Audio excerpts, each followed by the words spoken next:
How are we going to intro this week then? Oh, I mean, I don't know if anything really worthwhile happened. Do we need to do the intro every week? I think. GWS upset Richmond. Yeah, not really. Hawthorn beat the Bulldogs. I reckon we just skip the intros. Yeah. Nothing really. Good. And FREO win the derby! Dockers, we love the mighty Dockers. There you go, buddy. There's your intro. Hey, long road, took a tumble down this black hole. Stuck in Sunday league, but I'm on level. Hello, you Dockers, and welcome back to a monumental episode of the DrewFooty show. The Dockers have won the derby, and there's no sugarcoating it this week, Jesse. I'm going to be an absolute pig, oink oink, to you today, buddy. But make sure you guys are following the DrewFooty _ Instagram account to be involved in any show going forward. So Jesse, I'm trying to hit 5.5k subs by the end of the month, but it's looking as likely as Daniel Busher pulling at Metros, so make sure that's a good thing. I've seen him pull the Metros. Have you? Yeah, I have. When? Yeah. Oh, years ago. Yeah. Well, that gives me some optimism. Make sure you subscribe if you're enjoying the content. Winners and losers. Who do you think I'm giving the winners of the week to? Don't answer it. I'm giving it to FREO this week, Jesse. And we've got a question here from DeCourcy Jack Private, and he says, on a scale of 1 to 10, how much are you going to annoy Jesse in the next 7 days? Where would you rate that so far today? You've actually been pretty good, but I've had a feeling you were saving it for as soon as the camera started on. Sure was, buddy. Yeah. Alright, I'm not going to be too annoying, but I have got some things I'd just like to say before we go ahead. Let's do it. Strong was on cloud 9 after kicking that winning goal, and Ben Cousins was probably in cloud 9 buying a new glass barbecue. That was out of bounds! I've seen more tackles laid on a jetty. Gentle comedy, I like it. Eagles have much hope going forward as New South Wales. Accurate. Taberner gave McGovern a bath in the first quarter, and boy did he need it, the smelly bastard. Nick Natanui, more like Nick Nat never gonna win a premiership.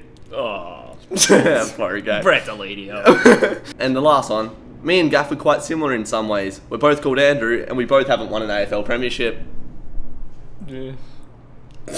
You, Andrew Gaff. So obviously the first game we're going to be talking about is the Western Derby number 53, and FREO, we're going into this not having won one in the past 11 games since 2015 in the last 6 years. It's been a long time, Jesse, and plenty of depression has mounted in my mind relating to this fixture. And I didn't think we were going to win this game in the lead up, because I've just mentally prepared myself for a derby loss every year. So it come as a surprise, and it was a bloody beautiful surprise. But David Mundy broke the FREO games record. Stephen Hill retired. It was our last home game of the season, and yeah, we hadn't won this fixture in 11 games. So we had a lot to play for in this game. It was as close to a grand final as FREO have got in bloody 8 years. It was a massive game, and it was probably our best win that we've had in the last 5 years. Like, it's been a pretty bleak 5 years, and we're sort of finally on the up. And to beat West Coast, which is something we haven't done, it's just nice. It's just very nice. Very, very satisfying. Obviously, I didn't go to the game, but the atmosphere did kind of look like a final. What was it like with the crowd? Yeah, very nice. Lots of obnoxious Eagles fans around us getting Larry, which is always good, especially when they leave early in a salty manner. So that was good. But no, yeah, very good atmosphere. All the fans were up and about for a chance going all game. And yeah, just to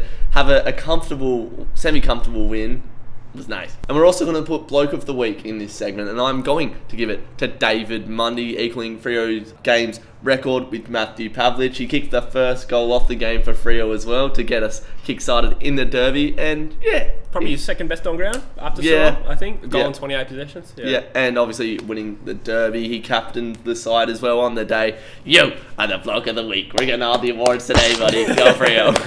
Who would have thought that kicking straight can win you games, Jesse?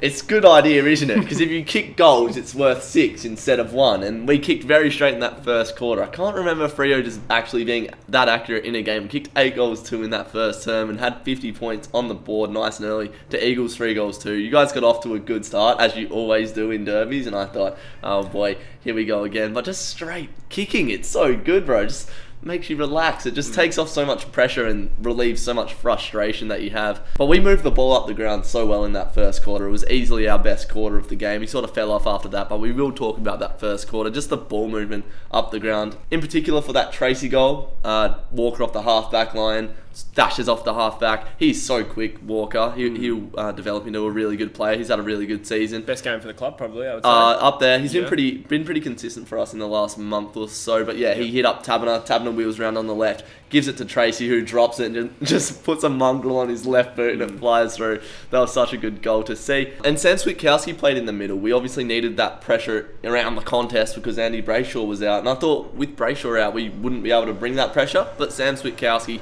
brought it in bunches.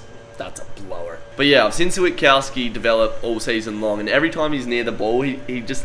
It's never an easy beat to get around Switkowski. He can lay a really good tackle. He's really quick, very speedy. And with the stacked midfield that FREO have, he hasn't really had his opportunity to shine in the middle. But he rates himself as a midfielder, put his hand up for this game, and he delivered. I do wonder, actually I was saying on the live stream, I wonder if there was a directive for Fremantle to try and break tackles, because in that first quarter he must have shrugged off 3 or 4 tackles. I reckon he got 2 goals out of it. Did they look at the Eagles and go, you know what, that's a shit tackling team, we're actually just going to take on the guy trying to bring us down and get through him, and it actually worked. What was with your tackling, hey? It shit has to begin with. Like, we're just a poor tackling side. That's what I mean. I think Fremantle maybe backed themselves to get through the Dom Sheed tackles, as rare as they are. It paid off. And then yeah, after that second quarter, it just felt like Eagles controlled the ball a lot. You were winning a lot of the clearance, but for some reason you just couldn't put it on the scoreboard. Was that one of the more frustrating parts of the game for you? Absolutely. Like, I think we had 22 inside 50s to 5 in the third term, but even there was a lot of opportunities where we'd sort of go forward and have like 4 or 5 options in the forward 50 and we'd pick the worst one every time. We'd kick to like a 50-50 and mess it up. Or, you know, there was some good defending on your part as well. Just couldn't take the opportunities we created, and ultimately that's just bad football. In the second quarter, Schultz got on the end of a lucky just kick inside 50 and he delivered, and Chera just hit a bomb from 50, which we haven't seen much from him. In that third quarter, it felt like you guys were really starting to mount something. Well, it felt like you were. In previous derbies, you probably would have kicked 6 or 7 goals in those quarters. But I think you said it to me yesterday, one of the pivotal moments in the game was that goal from Travis Collier on the counter-attack to kick that goal after you guys had kicked a few in that quarter. And it just gave us a little bit of breathing space and probably demoralised West Coast after all the hard work you guys have done. And we're just like, yep, we'll have a goal. Bang, got the crowd up and about. In hindsight, that was a massive moment in the game. Definitely. I think we were streaming forward. I think it was Gaff snapped it sort of towards the top of the square. And again, we probably had a few options, or maybe he kicked it too quickly. You guys spoil it, somebody gathers it, and then I think Sean Darcy takes the mark, and that leads directly to the Collier goal. So it's potentially a 12-point play there. If we score a goal there, we're only 6 points down, and I think I would have backed us from that point. But when that Collier kicked that very, very good goal, that was where a lot of my confidence right up. If you saw my vlog yesterday, I talked in the fourth quarter about how FREO are about to bottle it. I'm confident FREO are going to bottle it. But then little Caleb Sarong, what an absolute champion this kid is. You could see he was best on ground at the game. There's often times where you like go to the footy and you don't really realise that a midfielder gets like 35 touches or whatever. He had 31, I think, in the game, but Caleb Sarong was making the biggest impact, and it was so clear to see. He had 2 goals, beautiful set shot in that first quarter, and then that second goal. People are talking about it as the goal of the year. I don't think it is, especially because Sharon was out of bounds. We'll take it. It doesn't I think matter. It's goal of the year. You reckon? I said at the time goal of the year. Yeah, I'll take it. If you accept that, like, it doesn't matter if it's out of bounds. And I'm glad that it didn't, like, it wasn't like a 3-point game. I'm glad Fremantle wasn't contentious. Yeah, we would have won anyway. Yeah, so very good goal. But yes, just falls over, gets up, breaks the Tom Sheed tackle, and then just was it actually Sheed? It was, yeah. It was such a bad tackle, and then he just gets up and throws it on the boot, wins the game, and I just thought we had it from there. It was our day at that point, and happy days. Sarong was best on ground, really lifted without Andrew Brayshaw, but we literally talk about this every week, how much development has happened in FREO this year. Like, Sarong's won us games, Brayshaw's won us games, Chera's won us games, Darcy's won us games, and Hayden Young off the half back line yesterday, and that kick he has was just magnificent. We are genuinely forming such a good core. Like, it is so, we are so young, man. 31 touches when you're 20 years old, beating that West Coast midfield, which has dominated us for years. It's a massive statement. So what does this loss mean for West Coast? You know, I don't know if we've actually learned more from that derby than the previous results, 8 weeks, to be honest. It does. I'd say probably, it is a kind of a new low in that my pre-game optimism was like, we've got too much ego to let the little brothers beat us, because I think Fremantle beating us is it's a real reminder of how far we've fallen, and the only positive I could say out of that would be that we really get a good gauge of where we're at. There's if we'd sort of fluked our way into a final, got belted in week 1, would we be having a serious review of where we're at? Maybe not as serious. So where to now? I can't answer that question. We're going to hit the draft hard. The West Coast don't really... The Carlton draft hard.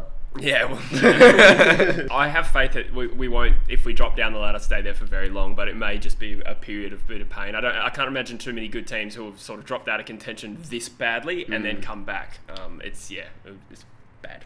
Go Dockers. Moving on from the derby to my disgust, but we do have to talk about all the other 8 games. We got the winners and the losers of the week in the same game, Jesse, and I'm going to give the winners of the week to Hawthorn. They've been dodging it for the last few weeks, so I'm like, no, they're getting rid of Clarkson, and I'm not happy about it. But they are one of the most informed sides in the comp. They drew to Melbourne, they've beaten the Lions, now they've beaten the Bulldogs, they dismantled Collingwood a couple of weeks ago as well. They're looking really, really good, the Hawks. What have you made of them, guys? Yeah, I do wonder if there's a bit of a change of philosophy leading to their improved results. I think their best 22, I know they've had some injuries this year, is better than a bottom 2 side. You know what I mean? Like, they're not as young. Look at Warple, Mitchell, O'Meara in that midfield wing guard. There's a lot of experience in there. They should be playing a little bit better, and I do wonder now Clarkson's realised, I'm not part of this future. Am I just going to change the way we play and try and win some games? Well, remember when Teague took over Carlton? Carlton immediately started winning, but I think it was also just the way he utilised his senior players, gave them a bit more responsibility. That could be what's happening with Hawthorn, but either way, definitely dark horse to the finals next year, I reckon. So for that, Hawthorn get winners of the week, and now we move on to the losers of the week. Here we go, buddy. We're talking about the Bulldogs, who have now lost 2 in a row. It was a very low-scoring first half, and they come out in the third quarter and kick 3 straight. And I was like, all right, this is going to happen. Here we go. The Bulldogs are going to just roll over Hawthorn. They kicked 3 and then didn't kick one for the rest of the game. It was an absolute stinker for the Bulldogs down in Tassie. We've got a big comment from Matty Osgood. I'm going to read it out. Just make of it what you will. Okay. I got very vocal and excited about some of the Dogs' wins this year, but the loss today was one of the worst performances of the year. Our forward structure has completely fallen apart without Bruce, and the midfield is simply not performing and getting beat up. Now very concerned about flag chances, but at the same time, players coming back at the right time. If we can secure top 4, we're every chance. Small forward line may actually be good against teams like Melbourne and Geelong, as long as we don't just bomb it long like we usually do. Thoughts?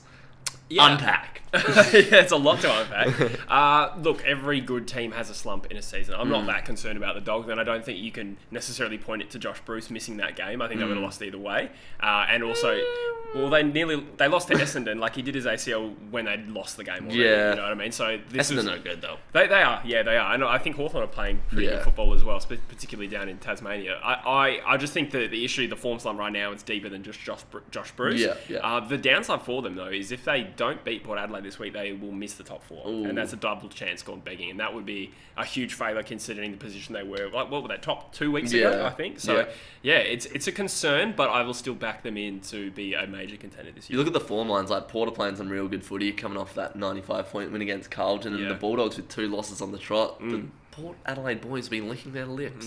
Yeah, they can still finish top if they win that game, if I'm not mistaken. So the season is still wide open. It really is. And the other losers of the week, it's a bit rough, but I'm going to give it to Richmond just for their fall from grace that they've had this season. The nail is finally in the Tigers' coffin. Bang. Done. See you later. And they just didn't match GWS. Like, they were good in parts, the Tigers, and they had some decent performances, but just couldn't match it with GWS. And with their season on the line, they could have gone into the 8 with a win, and they won this fixture earlier in the season. And I don't think, do they really have any major injuries other than Dusty? No, they do. They've got like Broad and Bolter out in their back line. Okay. Maybe I'm wrong then. Yeah. But they've just got Prestia back in, Graham in the midfield. He's been good. So they've still got a decent midfield. You're right in that. And their forward line's still all there. Yeah, you're right in that the injuries don't quite equate for this drop-off in form. This is the greatest team of the last 4 years. So you're right in that sense, yeah. But GWS were very good, Jesse. I was very impressed with them. And we've seen in glimpses this year, you sort of pointed it out earlier in the season when you guys played them over at whatever stadium it's called, Giant Stadium. That they look like a final side. Caden said the same thing when they beat Melbourne, and now they just stomped Richmond. They honestly just outclassed them. Two guys in the back line who are emerging as their next Phil Davis and sort of Nick Haynes, I reckon, is coming in Taylor. Who's coming in Taylor? Who's Taylor? Lucky Taylor. But yeah, they had 15 marks between them, and Taranto played that Toby Green role, sort of mid-forward role. He kicked 4 goals and had 18 touches, I believe, so he was massive for them. Josh Kelly signed a monster deal during the week, an 8-year contract extension, which is going to see him giant for life. Yeah, so Kelly had 32 touches as well. So it was just happy days for the Giants. It was a bit of a party. But do you know who isn't partying in that GWS side? Who? Jesse Hogan. Ah. He actually isn't though. Like, they're all having a good time, like kicking bags of goals. You see like Himmelberg getting off the chain, Toby Green getting off the chain, Taranto goes forward for a game and kicks 4. Have you heard of Jesse Hogan doing well at GWS? No, I thought you were talking about his off-field stuff. I was going to say, good for you, Jesse. You're doing real well, buddy. But yeah, he hasn't really gelled. Really good week for Fremantle. Back to our regular programming, and Carlton have just snuck out with the sneakiest of Sneakily sneaks. sneaks. Yeah, they sneakily snuck out of the losers of the week this week, Jesse. I think they snuck out of Adelaide Oval at halftime. They got absolutely decimated, Carlton. And, you know, we've been compared to Carlton quite a lot, FREO. I'm notorious for bringing things back to FREO, but it's just a good measuring stick since they've beaten us twice. You would never see FREO lose 195 points against a side like Port Adelaide. Like, there are serious issues there, and I've been on the Teague train. We've got comments about the Teague train, so let's just read them out before we talk about them. Ari Feld asks, Carlton have been playing like shite for 10 plus years with multiple coaches, need new attitudes, not a new coach. It's not a question, it's a statement, but I like it. And UCAT also says, has the engine burst on the Teague train, or do you give it one more year to repair? From all of the things that I'm hearing, it looks like Teague is going to get sacked. Yeah, but so my position is it really depends on the availability of who's ready to take the spot. Like I said, we talked about Clarkson, but if they think there's somebody who's going to do a better job, I don't see why not now, because at the moment they're sort of, well, they've really stagnated this year, and that loss is probably their worst. And God, only Carlton fans can answer that, but it's certainly the worst of this year. Hit a new low. Yeah. Somehow. We will obviously get on to Port Adelaide, but I think that the biggest story from this game was Carlton just getting absolutely pumped, because they are in the media a lot at the moment, but it doesn't surprise me that Port are causing this pumping because they're a good side, and we will talk about them. But I was speaking to Caden last night, and we were talking about Mark Murphy. He was a top pick in what year? 2006? 2007? Six, yeah. 2006. He is the Sam Walsh of 15 years ago, and he has spent 300 games at that club, giving his all, and he's bought into the Carlton project. I saw a Carlton fan post the other day on Instagram saying, thank you, Mark Murphy, for serving our club during the darkest period in our history. Yeah. That's some dark shit. It really is, though. What a sad ending to his career. What message does that send to Sam Walsh and like Paddy Cripps? Like, get out while we can. Like, imagine spending 300 games, and they never made a prelim with him there, did they? I was going to say, I think the furthest they got in was a semi in 2011. Just like my Saturday nights. But there wouldn't have been a much more fitting way to send Mark Murphy off other than an absolute pumping at the hands of a better side. The defenders weren't attacking the ball in the air. You could see from the second quarter that they were going to lose this game. And it's the same folks that give their all every week. Curnow, Kennedy, Walsh, Murphy. And one of them's leaving. So they've only got 3 now. Yeah, and Curnow's, at the end of his career as well. Yeah, right. Got a couple of years left in him. Matty Kennedy has been a real plus for them. GWS recruit who I think was back down to the Rezzies for a fair amount of time, and now one of their better players on current form. So that's a bright spot in what has been a very bleak year. But there's like 5 players that are trying to make a winning culture at Carlton, and the rest of them are just like, yeah, we play for Carlton. We get pumped every week. We're cool. It's like, bro, you have like no legitimacy. You're just getting pumped every week. Ooh, I'm a football player. Yeah, not a very good one. But the Power still in contention for the top spot in the competition again, and people have been saying, ooh, Power are pretenders. Ooh. They suck. They don't deserve to be in the top 4. But I'll tell you one thing, right? They're the only side in like that top 5 mix that haven't lost to a bottom 10 side this season. So, you can't say that about all those top 4 sides. So good on them for beating the plebs. Yeah, if they get a second minor premiership in a row, hey, that's a great achievement. But people will be thinking of that as a Bradbury performance. Yeah. But at the end of the day, they've been really consistent. And I think even though they haven't performed well against the top sides this year, in a completely neutral finals hub as it's looking, you've got to give them a good chance, I reckon. And if they do Bradbury their way into top spot, someone said that they're going to dip their balls in hot sauce. So we'll be following that up. Oh, yeah, that's true. People will call you people.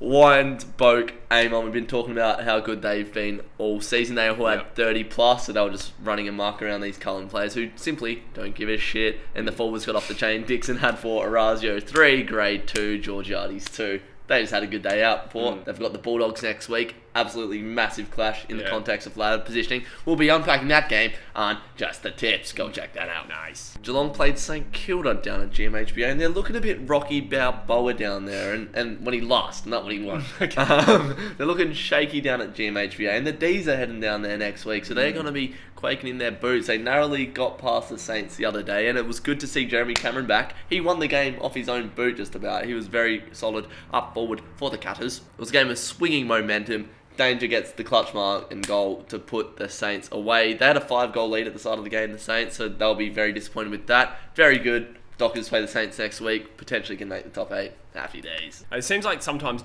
Geelong have become a little bit vulnerable at GMHBA, and it's obviously you cost them against the Giants, and then pretty unconvincing win against the Saints. But I guess the flip side of that is it's good to slump before the finals start. I'm still not too concerned about where they're at. There were no comments on this game for the first time in a long time. It was Brisbane versus Collingwood, and fairly so there was no comments on this game because it was an absolute battering. So disappointing for Collingwood, ending this season now. They're just probably waiting for it to end with the high hopes they had. Even though they had a shaky off-season last year, they still would have had high hopes that their team could perform on the field. They haven't. And Brisbane are in some real good form, home and away. They absolutely slapped FREO, slapped Collingwood. Get out of our way. The Lions are coming. Although they do have a very, very tough opponent this week in West Coast. Another pumping. Please, another pumping. It will be. And their forward seems to be clicking without Hipwood. Cameron had 6. Danaher had 3. McStay had 3. And Cock or 2 had a goal or 2. So, boy, does he. Lions, Zorko, Neil, Bailey all had more than 27 touches. A couple of them had goals, so they're clicking well. The Lions, they're looking very good. Roar!